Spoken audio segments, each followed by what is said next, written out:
बिल्कुल इसी तरह से बोर्ड एग्ज़ाम में आप निबंध लिखना। मेरी गारंटी है कि आपको निबंध में पूरे के पूरे अंक मिलेंगे। जी हाँ, इस वीडियो के माध्यम से मैं आप सभी को बोर्ड एग्ज़ाम 2024 में महत्वपूर्ण निबंध, जो कि पक्का गारंटी है कि फंसेंगे, वो वाले निबंध आप सभी को यहाँ पर बताने जा रहे हैं। आप सभी का एक सवाल यहाँ पर ये आ सकता है कि सर, क्या ये क्लास 10th के लिए इम्पॉर्टेंट है कि क्लास 12th के लिए? तो मेरा यहाँ पर एक आंसर ये है कि दोनों क्लास के लिए इम्पॉर्टेंट है। 10th वालों के लिए तो इतना बहुत सफिशियंट रहेगा, 12th वाले थोड़ा सा अगर इसमें और सोच कर इन्वॉल्व कर सकते हैं कुछ, तो वो डाल देंगे, ठीक। और अगर वो कहेंगे तो उनके लिए इसी टॉपिक पर या अन्य टॉपिक पर अलग से वीडियो जो है बना दिया जाएगा।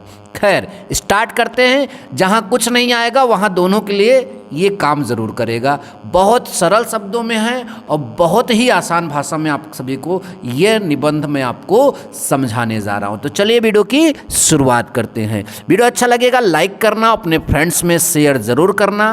स्टार्ट करते हैं। पहला जो हमारा निबंध है उसका टॉपिक है भ्रष्टाचार, कारण और निवारण। जो भ्रष्टाचार है इसका कारण और निवारण, इस टॉपिक पर हमको निबंध लिखने के लिए दिया जा सकता है। तो देखिए, मैं आप सभी को बार बार बोल रहा हूँ कि कोई भी निबंध आप लिखना स्टार्ट करेंगे तो उसकी इम्पॉर्टेंट टॉपिक जो है आप पहले बना लीजिए अलग से, ठीक। पहले प्रस्तावना लिखते हैं, फिर उसके बारे में लिखते हैं, फिर कारण निवारण लिखते हैं, उसके बाद लास्ट में उपसंहार लिखते हैं, ठीक। तो सबसे पहले हम इसका प्रस्तावना बताने जा रहे हैं। देखिए, आजकल के समय में भ्रष्टाचार सबसे बड़ी समस्या है। जानते भी हैं आप सब लोग, हर जगह भ्रष्टाचार ही फैला हुआ है, जिसके कारण जीवन जीना यहाँ पर संभव नहीं हो पा रहा है। देखिए, आजकल के समय में भ्रष्टाचार सबसे बड़ी समस्या है। हर जगह भ्रष्टाचार ही फैला हुआ है, जिसके कारण जीवन जीना यहाँ पर संभव नहीं हो पा रहा है। या इसी चीज़ को अपने भाषा में भी आप कुछ भी मतलब कि इससे मिलता जुलता बनाकर लिख सकते हैं, ठीक। अब भ्रष्टाचार का अर्थ, अब आप चाहें तो स्क्रीनशॉट भी लेते चलिए जितना जितना मैं यहाँ पर दे रहा हूँ, ताकि आपको दोबारा ना यहाँ पर मतलब कि देखना पड़े, ठीक। अब भ्रष्टाचार का अर्थ आप सभी को समझाना है। भ्रष्टाचार का अर्थ है, देखिए, भ्रष्टाचार दो चीज़ों से मिलकर बना है। भ्रष्ट आचार यानी भ्रष्ट आचरण। तो भ्रष्टाचार का अर्थ है भ्रष्ट आचरण से होता है, अर्थात जब व्यक्ति अपने स्वार्थ के लिए झूठी बातों के द्वारा ही लोगों को धोखा देता है, तो ऐसे व्यक्ति को ही भ्रष्ट व्यक्ति कहते हैं। या फिर इससे भी आप बेहतरीन डेफिनेशन अपने शब्दों में लिख सकते हैं, ये बात ध्यान दीजिए। तो ये हो गया भ्रष्टाचार का अर्थ।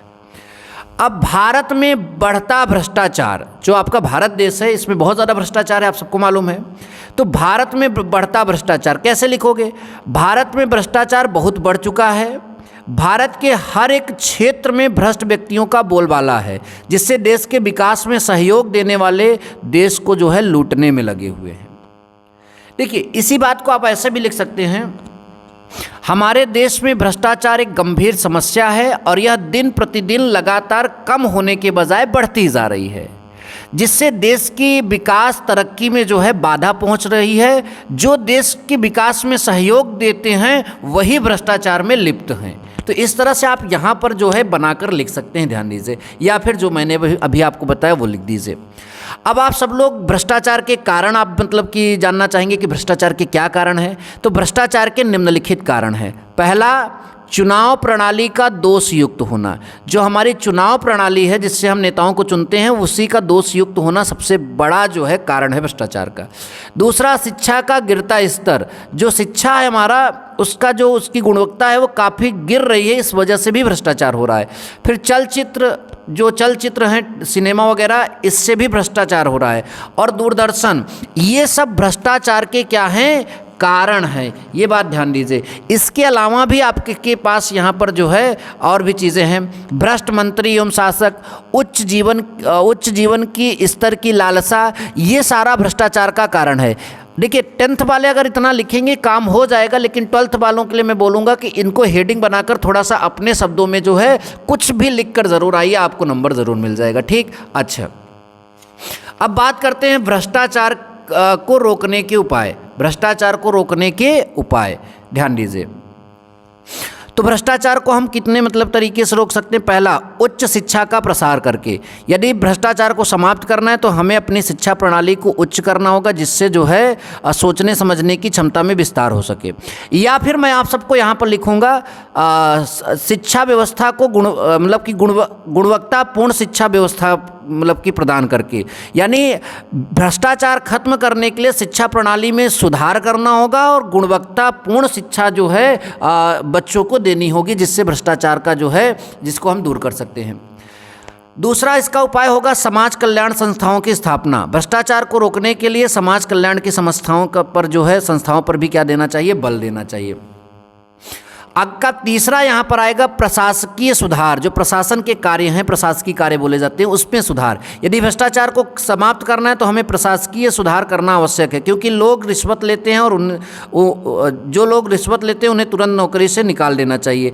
आप जानते हैं कि अगर आप जो है ऐसा रिश्वत लेने वाला सिस्टम चलता रहेगा तो भ्रष्टाचार तो बना ही रहेगा। तो ये आप अपने से भी सोच कर लिख सकते हो, इतना बात ध्यान दीजिए। उसके बाद दंड व्यवस्था में सुधार। भ्रष्टाचार को समाप्त करने के लिए दंड व्यवस्था में सुधार करना होगा। जो लोग भ्रष्टाचार फैलाएं उनके खिलाफ कड़ी से कड़ी सजा होनी चाहिए, यानी एक सख्त नियम और कानून भ्रष्टाचार के लिए होना चाहिए, तभी जाकर भ्रष्टाचार रोका जा सकता है। और लास्ट में हम उपसंहार में हम क्या लिखेंगे, निचोड़ लिखेंगे। हर प्रकार के भ्रष्टाचार से समाज को बहुत क्षति पहुंचती है, सबको मालूम है। हम सभी को समाज का जिम्मेदार नागरिक होने के नाते यह प्रण लेना चाहिए, न भ्रष्टाचार करें और न करने देंगे। तो इस तरह से हमने पहला निबंध आपको बताया, जो कि बहुत इंपॉर्टेंट है। अब हम दूसरे निबंध की बात करेंगे।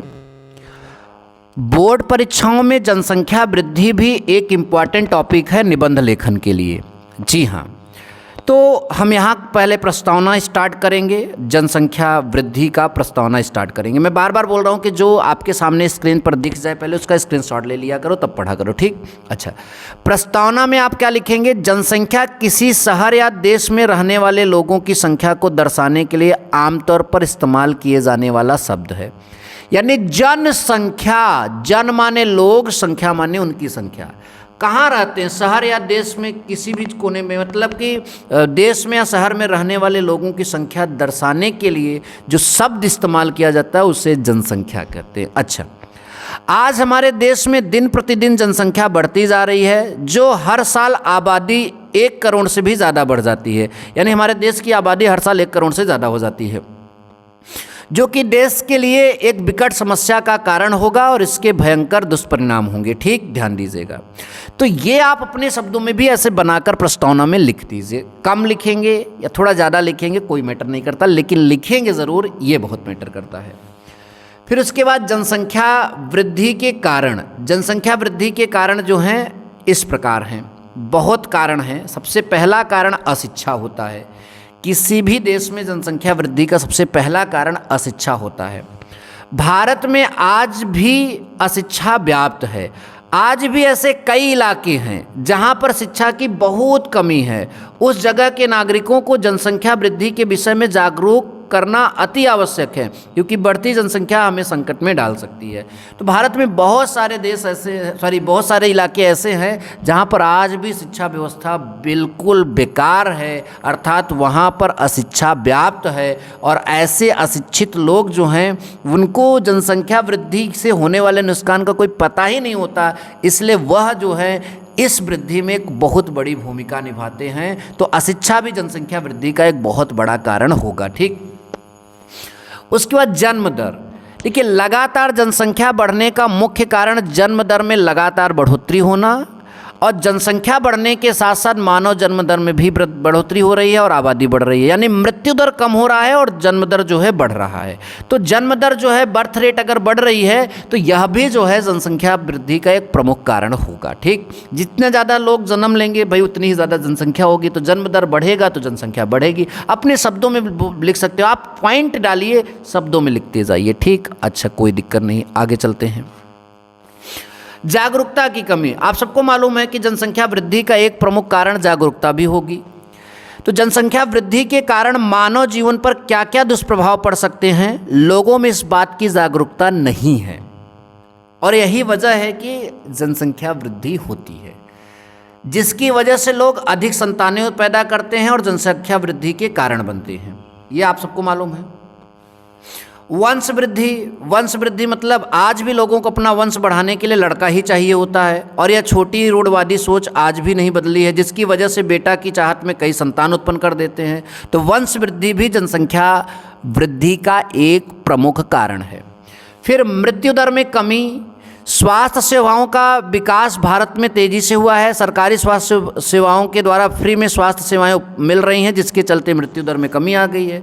यानी जो पहले मतलब मृत्यु दर किसी बीमारी की वजह से ज़्यादा हो रही थी, वो अब बीमारियों की जो है ज़्यादातर इलाज हो जा रहे हैं, तो मृत्यु दर में कमी हो रही है। तो यह भी एक जनसंख्या वृद्धि का कारण है। हालांकि मृत्यु दर जो है उतना कारण नहीं हो सकता जितना जन्म दर होगा, ठीक, इसलिए जन्म दर को मेंटेन किया जाए। ध्यान दीजिए, जनसंख्या वृद्धि के दुष्प्रभाव, क्या क्या दुष्प्रभाव पड़ेगा? पर्यावरण पर प्रभाव पड़ेगा, संसाधनों पर कमी होगी, खाद्यान्नों पर प्रभाव पड़ेगा, सामाजिक प्रभाव पड़ेगा, बेरोजगारी में वृद्धि होगी। ये सब जनसंख्या वृद्धि के दुष्प्रभाव हैं। क्लास 12th वाले इनको थोड़ा थोड़ा हेडिंग डालकर अपने शब्दों में लिख दें, 10th वाले इतना भी लिखेंगे चल जाएगा, ठीक। आगे चलते हैं, जनसंख्या वृद्धि रोकने के उपाय। तो देखिए, विवाह की उम्र बढ़ा दीजिए, तो जाहिर सी बात है, जब जैसे जो विवाह की उम्र है अगर उसमें 2, 3, 4 साल की वृद्धि हो जाएगी, तो जब वृद्धि हो जाएगी तो उतने समय में कोई संतान उनके द्वारा उत्पन्न नहीं होगा, जाहिर सी बात है जनसंख्या रुक जाएगी। महिलाओं को शिक्षित करना सबसे बड़ा चीज़ है। परिवार नियोजन कार्यक्रम चलाना, जागरूकता फैलाना, यौन शिक्षा संबंधी चीज़ों को जो है इसको बढ़ावा देना। तो इस तरह से जनसंख्या आपकी जो वृद्धि है, जनसंख्या वृद्धि, ये रोकी जा सकती है। ऐसे और वीडियोज़ के लिए चैनल को सब्सक्राइब करके रखिएगा। मिलेंगे नेक्स्ट वीडियो में। Thank you so much. जय हिंद, वंदे मातरम।